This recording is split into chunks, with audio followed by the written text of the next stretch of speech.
Justice Hema committee report వైరల్గా మారిన తరుణంలో చిత్ర పరిశ్రమలో వేధింపులపై నటి ఐశ్వర్య రాజేష్ స్పందించాడు.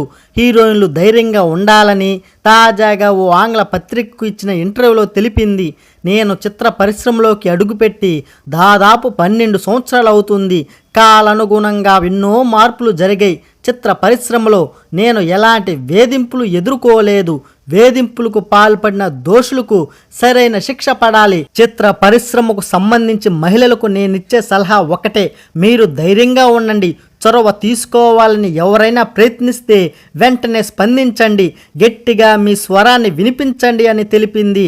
అవుట్డోర్ షూట్స్కి వెళ్ళినప్పుడు సరైన వసతులు లేక మహిళలు ఇబ్బంది పడుతున్నారని, టాయిలెట్స్ కూడా సరిగ్గా ఉండటం లేదని ఆమె మాట్లాడింది. దాదాపు 7 ఏళ్ల పాటు శ్రమించి జస్టిస్ హేమ కమిటీ ఓ నివేదికను సిద్ధం చేసింది.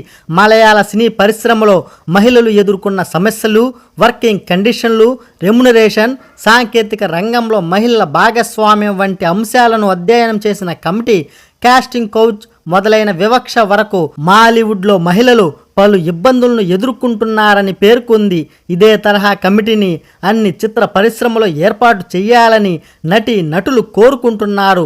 ఈ క్రమంలోనే నటి రోహిణి అధ్యక్షతన కోలీవుడ్లో కమిటీ ఏర్పాటయింది. వేధింపులు ఎదురయ్యాయని ఎవరైనా తమ వద్దకు వస్తే ఆ ఫిర్యాదును సైబర్ పోలీస్ విభాగానికి అందజేస్తామని రోహిణి తెలిపారు.